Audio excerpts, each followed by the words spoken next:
27 अक्टूबर 2022 की सुबह DG ISI general Nadeem Anjum ने डीजीआईएसपीआर के साथ एक तहलका खेज प्रेस कॉन्फ्रेंस की थी। यह पाकिस्तान की तारीख में किसी डीजीआई की पहली प्रेस कॉन्फ्रेंस थी। लेफ्टिनेंट जनरल नदीम अंजुम ने इसमें इंकशाफ किया कि इमरान खान ने मार्च में आर्मी चीफ को मुद्दत मुलाजमत में गैर मुअय्यना मुद्दत की तौसीह की पेशकश की थी। ये पेशकश मेरे सामने हुई थी। जनरल नदीम अंजुम ने इसके बाद इमरान खान की ऐवान सदारत में जनरल बाजवा से मुलाकातों का रेफरेंस भी दिया और कहा, अगर आप ये समझते हैं कि आपका सुपह सालार मीर जाफर और मीर सादिक है तो फिर आप इससे रात की खामोशी में बंद दरवाजों के पीछे मिलते क्यों हैं? पीटीआई ने इस प्रेस कॉन्फ्रेंस के बाद आज तक इन दोनों वाकयात की कोई वजाहत या तरदीद नहीं की। हम पहले गैर मुअय्यना मुद्दत की एक्सटेंशन की तरफ आते हैं। ऑपोजिशन ने जब अदम एतमाद की तहरीक जमा करा दी तो इमरान खान ने बचाव की कोशिशें शुरू कर दी। ये एमक्यूएम को राजी करने के लिए बहादुराबाद भी गए, चौधरी शुजात से मुलाकात के लिए लाहौर भी आए और इन्होंने अपने एमएनएज को मनाने और खरीदने की कोशिश भी की। 7 अक्टूबर 2022 को इससे मुतालिक एक वीडियो भी लीक हुई थी जिसमें इमरान खान 5 एमएनएज की खरीदारी का जिक्र कर रहे थे। तो मैं खरीद रहा हूँ ना, मेरे पास है पांच मैसेज देनी है कि वो जो 5 है ना, वो 5 बड़े इंपॉर्टेंट है। लेकिन जब ये तमाम हरबे नाकाम हो गए तो इमरान खान ने जनरल बाजवा को राजी करना शुरू किया। पीटीआई की तरफ से आर्मी चीफ की सपोर्ट हासिल करने के लिए इन्हें 3 बार एक्सटेंशन की ऑफर की गई। मार्च 2022 के महीने में दोबारा ऑफर की गई। पहली पेशकश असद उमर आर्मी चीफ के पास लेकर आए थे। इनका कहना था, आप नए कानून के मुताबिक 65 साल की उम्र तक आर्मी चीफ रह सकते हैं। हम नोटिफिकेशन जारी कर देते हैं, आप आर्मी चीफ रहें और हमें हुकूमत में रहने दें। जनरल बाजवा ने यह पेशकश टाल दी। इसके चंद दिन बाद परवेज खटक डीजीआईएसआई के दफ्तर गए। डीजी के सामने बैठकर महफूज फोन के जरिए जनरल बाजवा से मुलाकात की और इन्हें गैर मुअय्यना मुद्दत तक ताहयात एक्सटेंशन की ऑफर कर दी। यह ऑफर अदम एतमाद से चंद दिन पहले की गई थी। यहीं पर सवाल पैदा होता है, अमेरिका का साइफर उस वक्त तक इमरान खान के पास पहुंच चुका था और ये जनरल बाजवा के मीर जाफर और मीर सादिक किरदार से अच्छी तरह वाकिफ हो चुके थे। लिहाजा फिर वो शख्स जो आपके बकौल गद्दार भी है और अमेरिका के साथ मिलकर आपकी अवामी हुकूमत का तख्ता भी उलटना चाहता है, आप इसे गैर मुअय्यना मुद्दत यानी ताहयात आर्मी चीफ क्यों बनाना चाहते हैं? मुझे आज भी ये नुक्ता समझ नहीं आया। यहां यह सवाल भी पैदा होता है, यह ऑफर परवेज खटक से क्यों करवाई गई? जनरल साहब दरअसल परवेज खटक का बहुत एहतराम करते हैं। ये इमरान खान को हमेशा कहते थे, आप परवेज खटक की वजह से केपी में दोबारा हुकूमत बनाने में कामयाब हुए हैं, आप इन्हें वजीर आला बना दें, ये सूबे को संभाल लेंगे। मगर इमरान खान का जवाब होता था, ये मेरी बात नहीं मानता। और इस पर जनरल बाजवा हंसकर क्रिकेट और फौज की मिसालें दिया करते थे।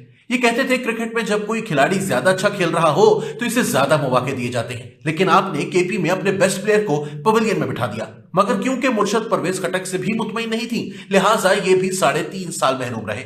बहरहाल परवेज खटक के जरिए पीटीआई का आखिरी वक्त तक जनरल बाजवा से राब्ता रहा।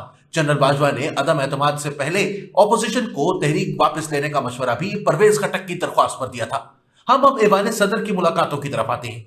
हुकूमत तब्दील हो गई और इमरान खान ने जनरल बाजवा को गद्दार, मीर जाफर और मीर सादिक करार दे दिया। लेकिन फिर इमरान खान ने इसी मीर जाफर और मीर सादिक से ऐवान सदर में 2 मुलाकातें की। ये दोनों मुलाकातें इमरान खान की ख्वाहिश और असरार पर हुई थी। सदर आरिफ अलवी इमरान खान का पैगाम लेकर जनरल बाजवा के पास आए थे और इनका असरार था, आप एक बार खान से जरूर मिल लें। जनरल बाजवा ने जवाब दिया, इमरान खान किसी भी वक्त आर्मी चीफ हाउस आ सकते हैं, मगर यह ऑप्शन इमरान खान को सूट नहीं करता था। सदर के जरिए पेशकश की गई, जनरल बाजवा परवेज खटक के घर आ जाए। जवाब दिया गया, आर्मी चीफ के साथ सिक्योरिटी होती है, ये जब परवेज खटक के घर जाएंगे तो पूरी दुनिया को इल्म हो जाएगा। इसके बाद फैसला हुआ, ये मुलाकात ऐवान सदर के रिहायशी जोन में होगी। वेन्यू और तारीख के तयन के दौरान एक ऐसा मरहला भी आया जब सदर आरिफ अलवी को बताया गया, सर आपको जानवरों से मिलने की क्या जरूरत है? और दूसरी तरफ से हंसी की आवाज आई। बहरहाल ऐवान सदर के रिहायशी इलाके में रात के वक्त आर्मी चीफ और इमरान खान के दरमियान 2 मुलाकातें हुई। दोनों मुलाकातों में इमरान खान के साथ शिबली फराज जबकि जनरल बाजवा के साथ मेजर जनरल मोहम्मद इरफान थे। ताहम ये दोनों हजरात मुलाकात के कमरे में दाखिल नहीं हुए। इमरान खान और जनरल बाजवा के दरमियान 1-on-1 मुलाकात हुई और ये दोनों 45-45 मिनट की मुलाकातें थी। इमरान खान दोनों मर्तबा जल्दी में थे। मुलाकातों में क्या हुआ ये मैं सरेदस्त नहीं बता सकता, ताहम 2 नुक्ते जरूर बयान किए जा सकते हैं। इमरान खान से पूछा गया, सर क्या मैं आपको वाकई मीर जाफर और मीर सादिक महसूस होता हूं? इमरान खान का जवाब था, ये मैंने आपको नहीं कहा था, मैं हमेशा मियां नवाज शरीफ और शहबाज शरीफ को मीर जाफर और मीर सादिक कहता हूं। दूसरा नुक्ता इमरान खान ने फरमाइश की, जनरल साहब आप बस इस हुकूमत को गिरा दें, इन्हें फारिग कर दें। जनरल बाजवा ने जवाब दिया, सर मैं ये कैसे कर सकता हूं, ये इलेक्टेड गवर्नमेंट है, मैं ये गैर आईनी काम कैसे कर सकता हूं। आप सदर का मशवरा माने, असेंबली में वापस जाएं, इत्तेहादियों को दोबारा अपने साथ मिलाएं और अपनी हुकूमत बना लें। आपके पास जमहूरी रास्ता मौजूद है, हम आपकी मदद नहीं कर सकेंगे। और यूं ये दोनों मुलाकातें किसी नतीजे के बगैर खत्म हो गई। इमरान खान ने इन मुलाकातों के बाद 12 सितंबर को कामरान खान के शो में इंदिया दिया, कमर जावेद बाजवा इलेक्शन तक एक्सटेंशन ले लें, नई हुकूमत आए और ये नए आर्मी चीफ का तयन कर ले। खान साहब मुल्क की बेहतरी के लिए एक्सटेंशन का रास्ता निकालने के लिए भी तैयार थे। कामरान खान के इंटरव्यू के बाद प्रेशर आया तो पीटीआई ने इस बयानिए को गलत और सियाको सबाक से हटकर करार दे दिया। मगर चंद दिन बाद इससे मिलती जुलती ऑफर सदर आरिफ अलवी ने भी जनरल बाजवा को कर दी और ये एक्सटेंशन की तीसरी ऑफर थी।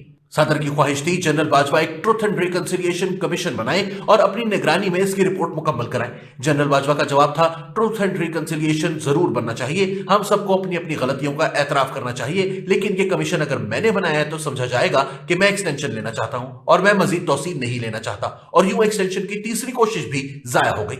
जनरल बाजवा ने इसके बाद मलिक मोहम्मद अहमद के जरिए नवाज शरीफ और कोर कमांडर्स की मीटिंग में सीनियर ऑफिसर्स को भी साफ कह दिया, मैं किसी किस्म की एक्सटेंशन नहीं ले रहा। और 5 अक्टूबर 2022 को वॉशिंगटन में भी एक्सटेंशन ना लेने का ऐलान कर दिया। पीडीएम और पीटीआई को जब यकीन आ गया कि एक्सटेंशन नहीं हो रही तो दोनों तरफ से नया मुतालबा सामने आया। हुकूमत जनरल फैज हमीद और पीटीआई जनरल आसिम मुनीर को आर्मी चीफ नहीं देखना चाहती थी। जनरल बाजवा आसिम मुनीर को पसंद करते थे, ये समझते थे इनके साथ 2018 में ज्यादती हुई। इनका ख्याल था अगर जनरल आसिम मुनीर चीफ बन जाते हैं तो इमरान खान की नफरत अगली क़यादत तक चली जाएगी। इनका ख्याल था जनरल आसिम मुनीर को chairman joint chiefs of staff committee बना दिया जाए और जनरल साहिर शमशाद मिर्जा को आर्मी चीफ। मलिक मोहम्मद अहमद ये पैगाम लेकर मियां नवाज शरीफ के पास लंदन गए। नवाज शरीफ ने जवाब दिया, आप नामों की समरी भिजवा दें, ये फैसला वजीर आजम करेंगे। ताहम इस दौरान शाहिद खाकान अब्बासी भी आर्मी चीफ से मिले। जनरल बाजवा ने इन्हें भी सूरत हाल समझाई और इन्हें जनरल साहिर शमशाद मिर्जा का नाम दिया। लेकिन चंद दिन बाद मियां नवाज शरीफ ने अपना एक कारोबारी दोस्त जनरल बाजवा के पास भिजवा दिया। इस दोस्त के दोनों के साथ देरीना ताल्लुकात थे। इसने आर्मी चीफ से 2 सवाल किए। एक, दोनों उम्मीदवारों में से ज्यादा दबाव कौन बर्दाश्त कर सकता है? जनरल बाजवा का जवाब था जनरल आसिम मुनीर। दूसरा सवाल था, अरबों के साथ किस